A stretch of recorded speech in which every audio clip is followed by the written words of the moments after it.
Hello बच्चों, आज हम स्टार्ट करेंगे हमारा 11th का फर्स्ट चैप्टर है फिजिक्स का फिजिकल वर्ल्ड एंड मेजरमेंट। तो सबसे पहले जैसे इसका नाम है फिजिकल वर्ल्ड एंड मेजरमेंट, यानी कि भौतिक जगत और मापन। भौतिक जगत के अंदर हम लोग हमारे पर्यावरण के अंदर जितनी भी जो घटनाएं हो रही है, जितनी भी नेचुरल घटनाएं, जैसे कि समुद्र के अंदर पानी का भाप बनकर आकाश की तरफ जाना तथा वापस उसी भाप का बारिश की बूंदों के रूप में जमीन में गिरना, ऐसी घटनाएं। और अदरवाइज अगर हम बात करें तो बाकी घटनाएं इस प्रकार से होती है, जैसे कि कहीं पे कोई झरना है या फिर बारिश के दिनों में बरसात का पानी है वो पर्वतों पर गिरता है तो वापस जमीन की तरफ आता है, नीचे की तरफ सरफेस पे आता है। तो ये क्या है कि जैसे प्राकृतिक घटनाएं होती है। सूर्य का हमेशा ही ईस्ट की तरफ उदय होना और वापस वेस्ट की तरफ वो अर्थ होना, किसी फिक्स पैटर्न पे। ऐसा नहीं है कि मतलब सूरज आज अगर पूर्व की दिशा के तरफ उदय हुआ है तो अगले दिन वापस जैसे कि पश्चिमी दिशा की तरफ से उदय होगा, ये कंडीशंस नहीं है।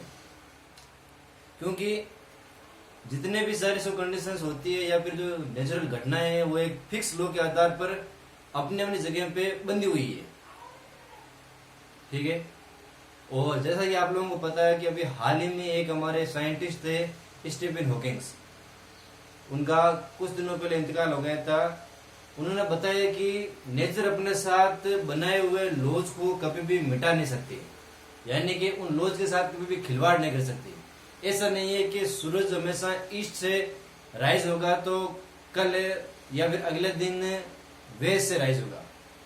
जिस प्रकार से जो कंडीशन एप्लीकेबल और अवेलेबल है, जो एक फिक्स लॉ के अंदर बंधी हुई है, वो अपने लॉज को कभी भी मिटा नहीं सकती, अपने लॉज को कभी भी बिगाड़ नहीं सकती। इसी प्रकार से हम लोग जो फिजिक्स के अंदर जो फिजिकल वर्ल्ड जो हमारा टॉपिक है, इस टॉपिक के आधार पर आज हम बात करेंगे कि साइंस क्या होती है, ठीक है। यानी कि चाहे तो एक साइंटिफिकली थ्योरी है जो कि मैंने बताया साइंस के रूप में, और हमारी जो संस्कृत भाषा है उस भाषा के अंदर अगर हम बात करें तो एक शब्द है शास्त्र, और अरेबिक लैंग्वेज है उसके अंदर एक वर्ड है इल्म।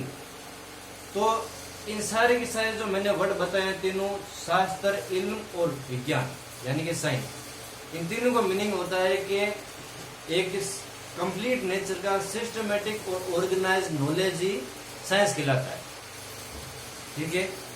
आइए बात करते हैं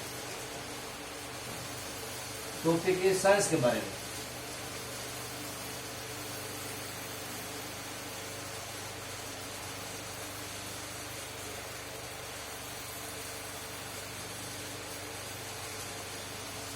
यानी कि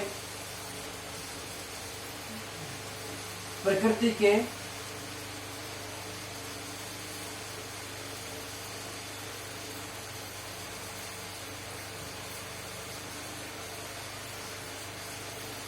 सुसंगठित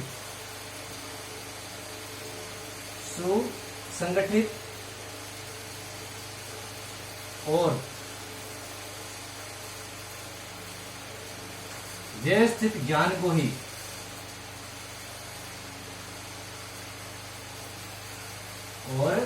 व्यवस्थित ज्ञान को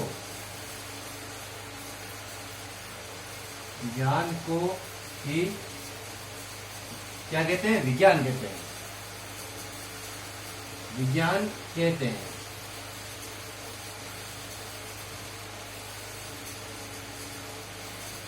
यानी कि शास्त्र, इल्म और साइंस तीनों का एक ही मीनिंग है।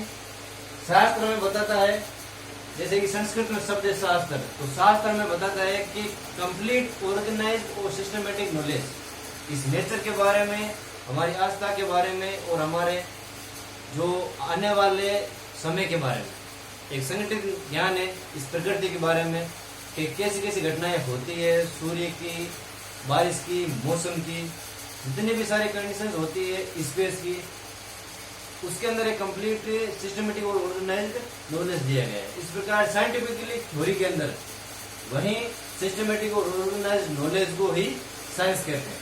ठीक है, तो अब हम बात करते हैं जैसे कि साइंस को कितने पार्ट में डिवाइड किया गया है। तो मुख्य तरीके से, मुख्य रूप से साइंस को दो भागों में विभक्त किया गया है। एक है हमारा बायोलॉजिकल और दूसरा है फिजिकल। ठीक है, एक होती है बायोलॉजिकल साइंस और दूसरी होती है फिजिकल साइंस। आइए देखते हैं कि विज्ञान को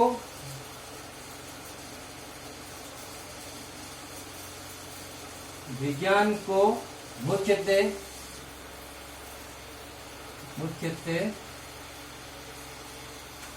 दो भागों में विभक्त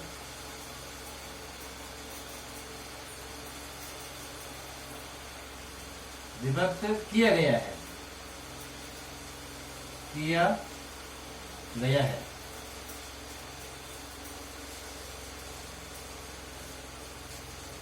पहला बायोलॉजिकल यानी कि जीव विज्ञान, बायोलॉजिकल साइंस,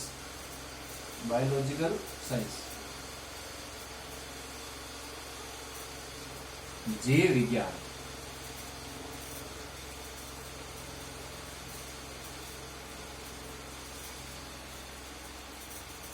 और दूसरा है फिजिकल साइंस,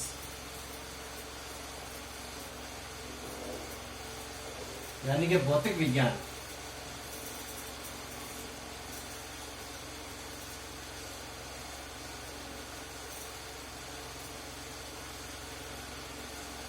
ठीक है, एक होता है हमारा बायोलॉजिकल साइंस जीव विज्ञान और दूसरा होता है फिजिकल साइंस। अब देखिए, फिजिकल साइंस है वो दो पार्ट में डिवाइड की गई है। एक पार्ट है केमिस्ट्री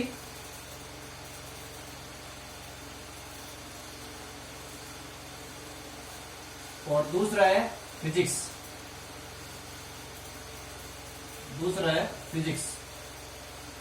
केमिस्ट्री का मतलब होता है रसायन विज्ञान और भौतिक विज्ञान।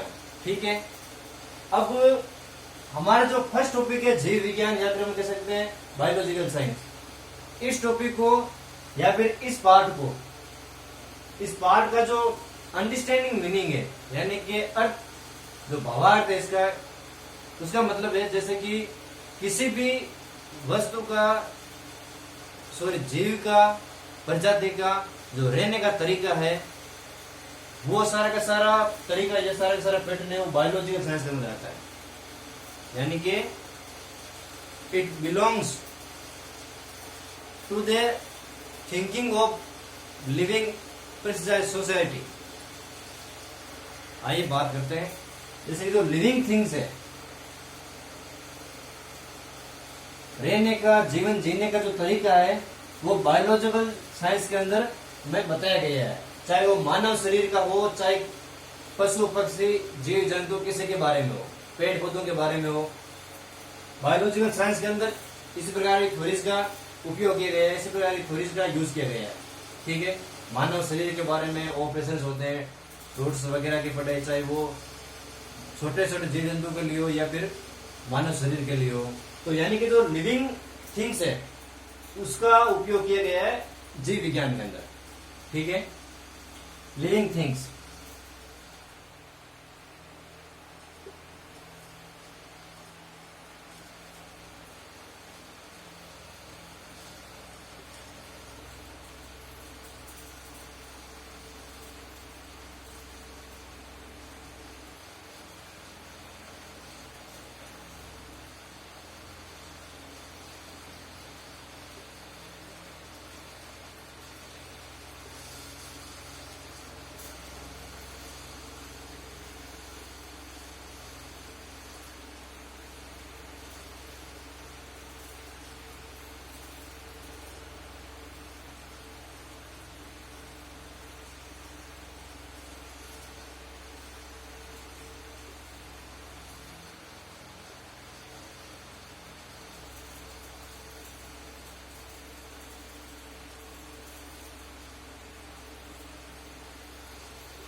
जीवन जीने के वर्णन को जीव विज्ञान के अंतर्गत बताया गया है।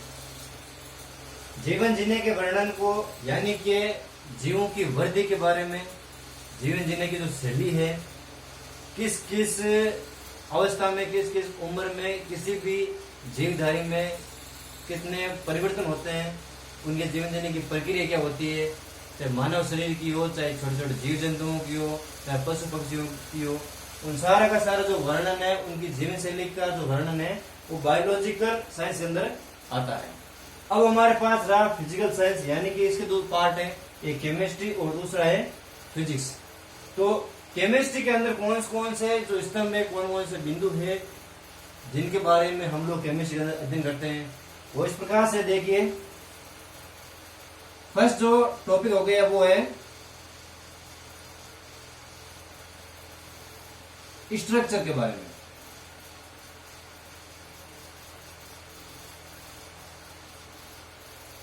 स्ट्रक्चर के बारे में। दूसरा है कॉम्पोजिशन के बारे में।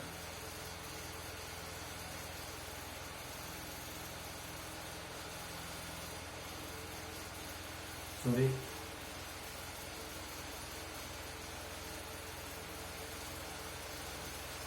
Property of substance. Property of substance.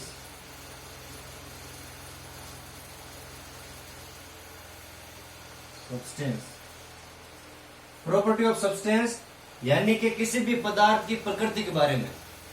Chemistry के अंदर किसी भी पदार्थ की प्रकृति, कि उस पदार्थ की प्रकृति क्या है, आकर्षण की प्रकृति, या फिर हम कह सकते हैं कि उसकी जो रचना है वो किस प्रकार से की गई है। आगे हम बाद में हमारा दूसरा जो पॉइंट है स्ट्रक्चर के बारे में। स्ट्रक्चर, स्ट्रक्चर निर्माण के बारे में। और तीसरा है वो कंपोजिशन के बारे में। कंपोजिशन, रचना, और स्ट्रक्चर निर्माण या बनावट, और पदार्थ की प्रकृति। प्रॉपर्टीज ऑफ सब्सटेंस यानी कि पदार्थ की प्रकृति। पदार्थ की प्रकृति। यहां पर केमिस्ट्री की ये मुख्य 3 भूमिकाएं हैं, जिन भूमिकाओं के आधार पर हम रसायन विज्ञान का अध्ययन करते हैं। यानी कि एक होता है प्रॉपर्टी ऑफ सब्सटेंस, पदार्थ की प्रकृति, कि किसी पदार्थ की प्रकृति क्या है, वो पदार्थ कौन सा है। चाहे जैसे कि हम बात करते हैं किसी लोह पदार्थ के बारे में, या किसी धातु का पदार्थ, दूसरा हो गया एल्यूमिनियम के बारे में। ठीक है, लोह का जो पदार्थ है उसके अंदर जो स्ट्रक्चर है वो कैसी होगी, उनकी जो रचना है वो कैसी होगी। एल्यूमिनियम के पदार्थ की जो रचना है वो किस प्रकार से होगी। केमिकली अगर हम देखें कोई भी, जैसे कि अम्ल है, क्षारक है, उनकी प्रकृति कैसी होती है, अम्ल की प्रकृति कैसी होती है, क्षारक की प्रकृति कैसी होती है। नमक है, ऐसे मैंने एग्जाम्पल रूप में ये 2-3 चीजें, 2-3 टॉपिक लिए हैं, जिनका मतलब होता है कि उनके बारे में खोजबीन करना। ठीक है, यानी कि केमिकली या फिर रासायनिक रूप से उनका उपयोग किस तरीके से होता है, चाहे मेडिसिन के रूप में होता है, अदरवाइज और किन किन चीजों के रूप में उपयोग होता है। तो उस चीज का, उस संगठित नॉलेज का हम लोग केमिस्ट्री के अंदर, रसायन विज्ञान के अंदर अध्ययन करेंगे। सेकेंड जो हमारा टॉपिक है फिजिक्स। फिजिक्स के अंदर हम लोग स्टडी करेंगे हमारे जो नेचुरल फिनोमेना के अंदर जो थिंग्स आती है, जैसे कि स्पेस के बारे में, टाइम के बारे में, रेडिएशन के बारे में, उन सारी की सारी चीजों का, उन सारी बातों का हम लोग फिजिक्स के अंदर, भौतिक विज्ञान के अंदर वर्णन करेंगे। यानी कि देखिए, समय,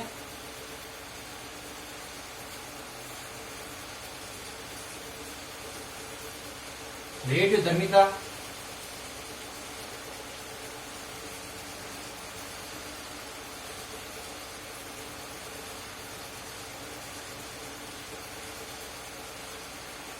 अंतरिक्ष,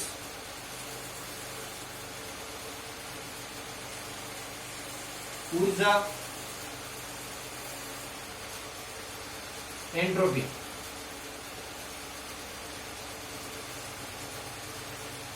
ऊर्जा या फिर हम कह सकते हैं आंतरिक ऊर्जा, इन सारी चीजों का वर्णन है वो हमेशा फिजिक्स के अंदर किया जाएगा। ठीक है, आगे जो हमारे स्टेप्स है उस स्टेप्स के अंदर हम लोग बात करेंगे, जैसे कि जो हमारा साइंटिफिक मेथड है, यानी कि किसी भी ऑब्जर्वेशन को या फिर कोई जो वस्तु देखते हैं हम लोग, उसके बारे में साइंटिफिकली हम लोग किस प्रकार से थ्योरी दें, या फिर उसके बारे में किस प्रकार से संसार को या फिर किसी व्यक्ति विशेष को बताएं कि उसके अंदर ये प्रॉपर्टीज होती है, या फिर उस इसके अंदर, जैसे कि एज एग्जाम्पल मैं आप लोगों को बता दूं कि जितने भी हमारे साइंटिस्ट हुए हैं, चाहे न्यूटन को ले लो आप, नेल्सन, जो हमारे अल्बर्ट आइंस्टाइन है, और स्टीफन हॉकिंग है, इन सारे वैज्ञानिकों ने जैसे जितने भी थ्योरीज दिए हैं, जितने भी लॉज दिए हैं प्रकृति के बारे में, इंसानों को धरती पर जो लॉज दिए हैं, जिनके कारण से हमारी जो लाइफ है वो आसान हो गई है, और best of thankful all those greatest person, क्योंकि आज उनकी वजह से हम लोग इस मुकाम पर पहुंचे हैं और हमारी जो लाइफ है वो बहुत आसान हो गई है। जैसे अगर हम बात करें हमारे जो ग्रेट सर निकोला टेस्ला, जिनकी मदद से उन्होंने बल्ब का आविष्कार किया था, और उसी बल्ब की वजह से आज हम देखते हैं यहाँ पर हमारे घरों में जो रोशनी है वो उन्हीं की वजह से, क्योंकि कहते हैं ना कि जैसे बड़ा बड़ा एम्पायर बढ़ता गया और उनकी एक थिंकिंग के कारण, उनकी एक सोच के कारण आज समूचा विषय आज उनका बहुत बहुत आभारी है, ग्रेट थैंकफुल। देन हम लोग बात कर रहे थे साइंटिफिक मेथड के बारे में, यानी कि किसी भी लॉज को अगर हम बनाते हैं, किसी भी चीजों के बारे में अगर हम सोचते हैं, तो उस लॉज को किस प्रकार से बताया जाए, किस प्रकार से एक्सप्लेन किया जाए कि ये मैंने चीज सोची है और इसका मीनिंग ये होगा, और मैं जो चीज सोच रहा हूँ चाहे वो आपके तरीके से भी आप सोच लो, या फिर कोई जो लॉज में बना रहा हूँ वो आप अपने नजरिए से भी देख लो, ये चीजें ठीक से वो आनी। तो हमारा जो टॉपिक है scientific method, scientific method, scientific method of physics, method of physics.